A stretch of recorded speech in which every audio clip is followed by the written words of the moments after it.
Vamos seguir então falando sobre a declaração anual de imposto de renda e dessa vez a gente vai falar sobre ações e fundos imobiliários. Bora lá? Olá, investidores! Meu nome é Amanda Cecília, eu sou especialista em investimentos e se esse assunto te interessa, já se inscreve aqui no canal e me segue também lá no Instagram para não perder nada. E hoje então a gente vai falar da renda variável. Alguns códigos são diferentes dependendo de qual renda variável a gente está falando, então aqui eu vou citar ações e fundos imobiliários, outros como BDR, ETF, a ideia, o raciocínio é o mesmo, então eu te sugiro acompanhar também para isso, utilizar a mesma lógica e aí o código específico de declaração é fácil de conseguir, você só coloca no Google e facilmente te dá a resposta ali de quais códigos você precisa. Mas então, falando em geral, assim, primeira coisa, isso não são informações que você vai decorar ou saber muito fácil. Então é legal você ver o todo, mas também guardar esse vídeo, salvar ou colocar para assistir mais tarde, para você consultar ele depois também, porque é uma informação que você vai precisar à medida que você for fazendo a sua declaração. E nisso, a parte da renda variável tem 4 abas que são relevantes para a gente na declaração de imposto de renda quando a gente fala de investimentos e nesse caso de renda variável. Então, a primeira que certamente a gente vai precisar preencher é a de bens e direitos. Então, é onde a gente fala quanto a gente gastou de dinheiro, né, para ter aqueles bens, para ter aquelas ações, fundos imobiliários. As outras pode ser que a gente tenha que preencher ou não. Então, as outras falam sobre o que as ações e seus investimentos já te pagaram de volta, seja em dividendos e juros sobre capital próprio, né? Então, aí você vai para a aba de rendimentos isentos ou para a aba de rendimentos sujeitos à tributação exclusiva. E, por fim, a última é caso você faça uma compra ou uma venda de ações, pode ser que você tenha que declarar na aba ali, né, de operações comuns. Vamos para a tela para a gente ver as coisas no detalhe, então.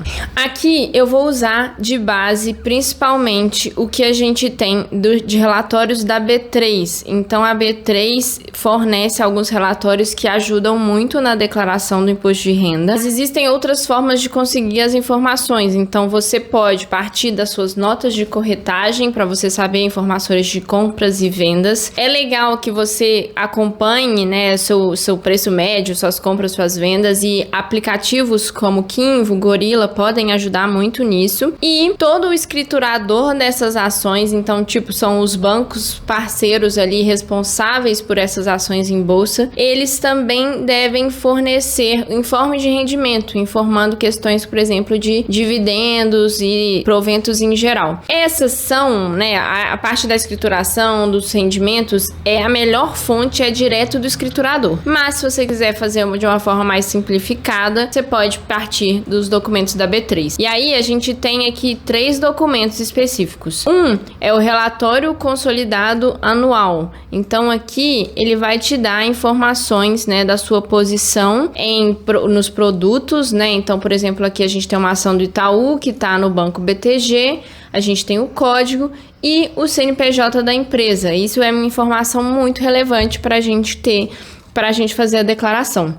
Além disso, aqui para o lado a gente tem o escriturador. Normalmente o escriturador é Itaú, Banco do Brasil ou B3, mas assim, isso quer dizer que o Itaú deveria me fornecer um informe de rendimentos, às vezes eles mandam por e-mail, às vezes mandam até mesmo por carta mesmo.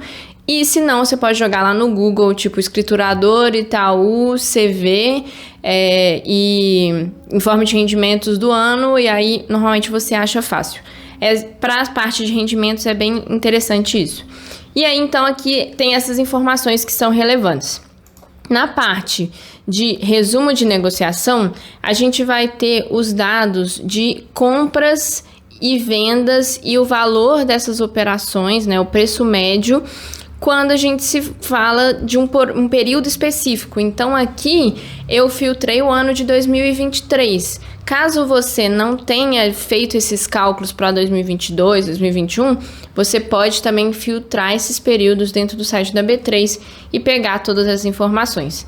E por fim, a gente tem aqui a informação de movimentação, que te dá alguns dados para você também olhar mais fácil esse histórico. Então, quando a gente filtrar lá crédito, transferência e liquidação, você vai ter os dados certinhos ali de um ano e fica mais fácil de você fazer esse cálculo histórico, né? Além do ano de 2023.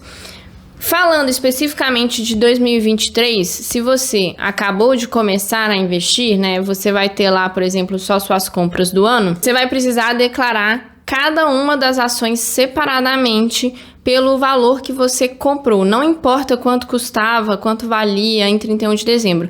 O que importa é quanto você colocou de dinheiro em cada uma dessas ações. Então, por exemplo, aqui eu tenho Itube 3, tanto comprado em mercado fracionário quanto no mercado lote padrão.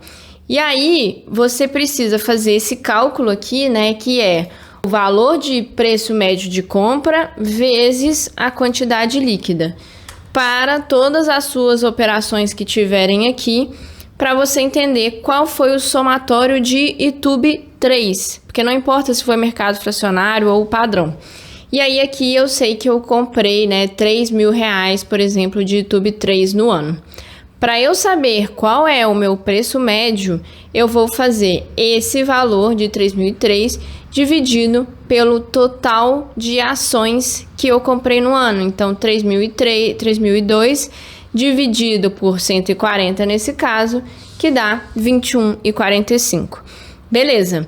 Munido então dessas informações, lá na declaração de imposto de renda, a gente vai na aba primeiro de bens e direitos, vai clicar em novo e vai incluir aqui como um dado de participações societárias, o código vai ser ações, o CNPJ da empresa é o CNPJ do Itube 3, né, do Itaú. Você pode procurar no Google, mas como eu mostrei, aqui também tem essa informação. Então, CNPJ da empresa, a gente pegaria esse dado para colocar aqui. E aqui a gente vai colocar uma discriminação, que é o detalhamento do que você tem. E aí, aqui nesse caso, eu vou colocar que foram 140 ações a um preço médio de R$21,45, custodiadas, nesse caso aqui, por exemplo, o Banco BTG Pactual, que era o que eu já sabia de informação, mas que eu tenho aqui no relatório, por exemplo, o Banco BTG. Então, eu vou escrever isso aqui na parte de discriminação. Então, eu coloquei a informação na discriminação, preciso colocar aqui que foi negociado em bolsa e colocar o código de negociação, que é o ticker, é aquele códigozinho que a gente usa para negociar dentro do home broker. E aí aqui, né, se eu nunca tive antes nada, né, em 2022 estava zerado, eu deixo aqui 0 e em 2023 eu vou colocar o valor que estava lá, que era R$3.002,40. Caso eu já tivesse um histórico de operação, então, por exemplo, de 2022, idealmente eu já teria essa informação aqui, né? Então, eu já saberia quanto era a minha posição em 31 de dezembro de 2022 e quanto eu tinha de número de ações também. Então, por exemplo, eu sei que eu tinha R$1.000 e isso era porque eu comprei com R$1.000, eu comprei 100 ações. De novo, a gente vai precisar então fazer o cálculo do total. Então, se aqui, né, a gente tinha 140 ações a esses R$3.002,40, mas do meu histórico, né, de anos anteriores, eu tinha outras 100 ações a R$1.000. Eu vou fazer o somatório das ações e o somatório aqui do valor que eu gastei. E aí, com isso, eu faço também o meu preço médio. Então, eu vou dividir esse valor total pelo número de ações para saber que eu gastei ao longo dos anos, né, esses R$4.002,40 e meu preço médio é R$16,68. E aí, se fosse esse meu caso, né, eu colocaria aqui R$1.000, isso quer dizer 240 ações a um preço médio de R$16,68, por exemplo, tudo custodiado aqui no Banco BTG. e aí eu consigo ter realmente o dado completo. Se, por acaso, em 2022 eu não fiz essa declaração porque eu não era obrigada e agora eu vou ter que passar a fazer e vou precisar pegar esse histórico maior, aí é o que eu comentei também antes, né, do vídeo, que é pegar esses dados da parte ali de movimentação da B3, pegar a informação de transferência e liquidação e colocando só crédito, e aí você pega todo o histórico, filtra por cada uma das suas ações para ver por quanto você comprou ao longo dos anos. Se você tiver tido venda, né, uma venda parcial, por exemplo, você também precisa alterar o que é a sua referência ali de valor total. Sua situação aqui vai ser menor. E aí, você não vai alterar o seu preço médio com isso, você vai alterar só o número de ações e o valor total que você tem investido naquele bem, né? Naquela ação, por exemplo. Desde o ano passado, a Receita Federal simplifica também essa associação com rendimentos isentos ou rendimentos exclusivos, né, com tributação exclusiva. Aqui, se você tiver recebido, por exemplo, um dividendo, você vai clicar aqui, ele já vai direto para outra aba, né, de isento e não tributável, e você vai colocar quanto você recebeu no ano. Se você teve só, por exemplo, o juros sobre capital próprio, aqui também na parte de bens e direitos, ele já te permite linkar e colocar aqui os informes de rendimento sujeito à tributação exclusiva e definitiva, e aí você preencheria com o dado. Esse dado específico, né, essa parte é a que eu comentei que é o ideal pegar do escriturador, e eu vou explicar ainda o porquê. Mas se você não conseguir do escriturador, por qualquer motivo, você quer simplificar a sua vida, existe aqui no relatório consolidado também da B3, essa parte de proventos recebidos. Então, o juros sobre capital próprio é a parte que é sujeito à tributação exclusiva e o dividendo é a parte que é de rendimentos isentos. Então, nessa parte, eu declararia aqui 319,45 como esse valor aqui e daria um ok. Até aqui, a ideia para os fundos imobiliários é a mesma. Então, lá em bens e direitos, você vai fazer um novo. A diferença é que o código aqui ele é diferente. Para você declarar um fundo imobiliário, você vai clicar em fundos e vai em FII. E aí, nesse caso, né, você vai precisar também pegar o CNPJ do fundo, colocar o dado de número de cotas e valor que é a sua cota média, né, o preço médio que você pagou por essas cotas aqui, colocar que é negociado em bolsa e o ticker, por exemplo, XPML11. E também a mesma situação aqui em 2022, 2023, você vai colocar quanto você gastou para fazer a compra nesse fundo imobiliário, né? Enquanto você investiu do seu dinheiro, não quanto seria a posição desse investimento. Que os fundos imobiliários, eles sempre pagam proventos que para pessoa física é isento, então a gente clicaria aqui em informar rendimento isento. Todas essas informações estão aqui no relatório consolidado, então aqui a gente também tem, né, os fundos imobiliários, a gente teria aqui a informação do rendimento pago no período que você selecionou lá para filtrar no site da B3, que no caso você filtraria de 1º de janeiro de 2023 a 31 de dezembro de 2023. A única coisa que não está nesse rendimento, nesse relatório da B3, é a parte de proventos creditados e não pagos. Então, é um valor que a empresa, né, na qual você investe, já informou que tem que te pagar esse dinheiro, mas ela ainda não pagou de fato. E aí, nesse caso, você precisa colocar isso dentre os seus bens e direitos.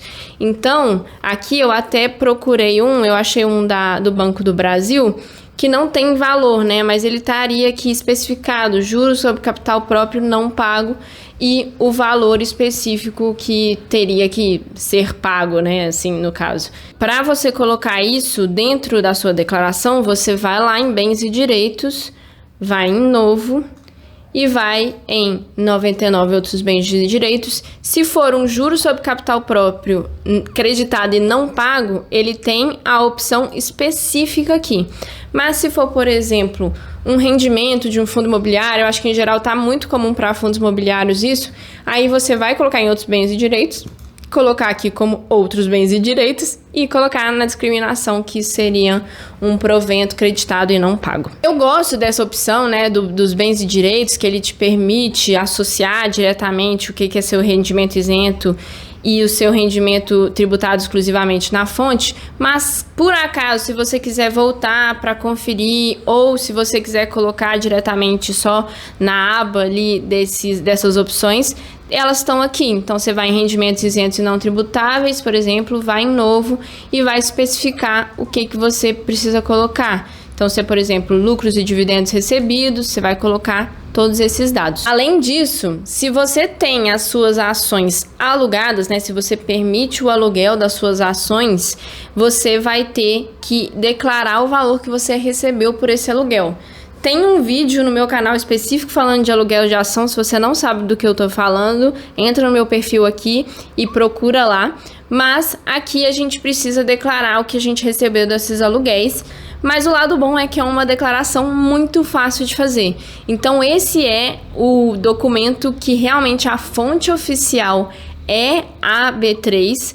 E lá tem uma parte que é de relatório e informes de empréstimo. E nesse informe a gente vai ter aqui a informação de aplicação de renda fixa, né? Que ele considera que o que você recebe como um aluguel das suas ações é uma renda fixa.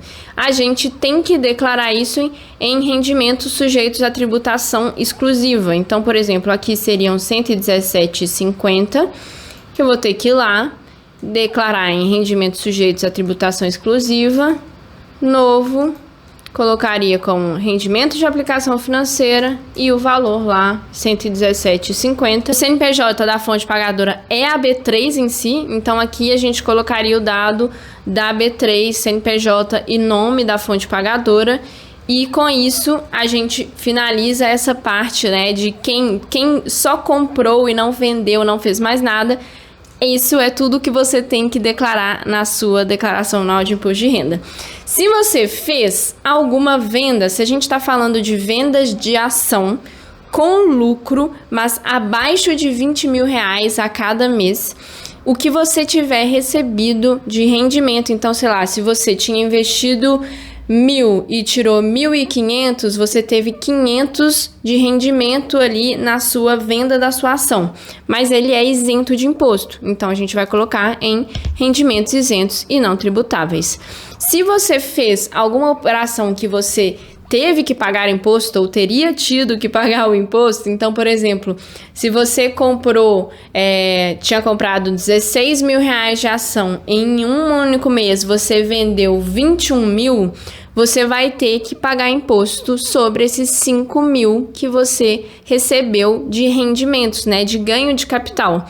Esse imposto você já teria que ter pago quando fez essa operação. Então, se você fez a venda em outubro, você tinha até final de novembro para fazer o pagamento da sua DARF, né, do imposto referente a essa operação.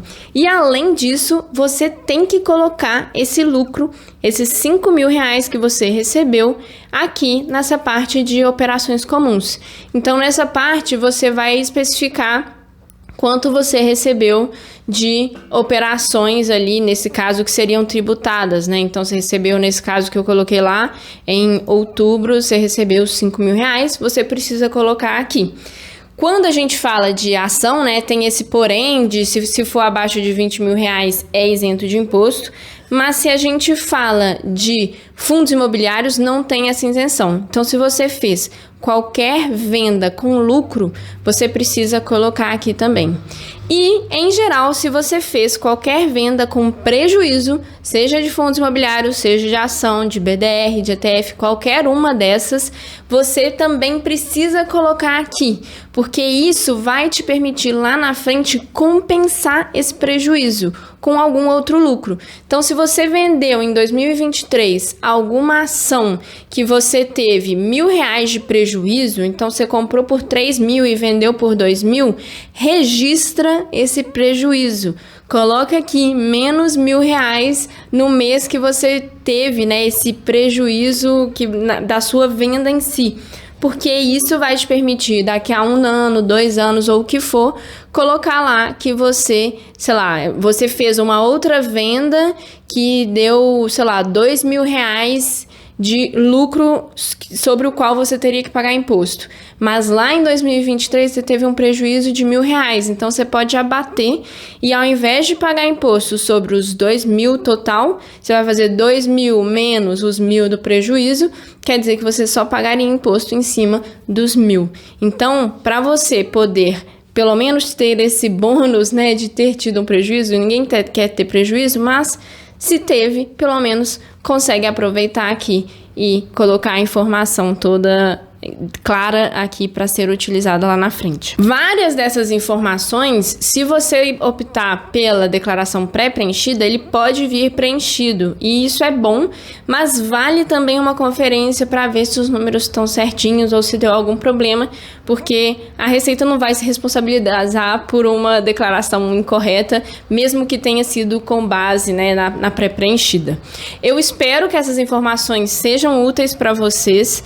Eu também vou usar esse vídeo depois para ter todos esses dados e se ficou alguma dúvida, deixa aqui nos comentários que a gente vai conversando, deixa o seu like no vídeo e salva ele também para você ir consultando durante a sua declaração de imposto de renda. Obrigada, investidores, e até a próxima.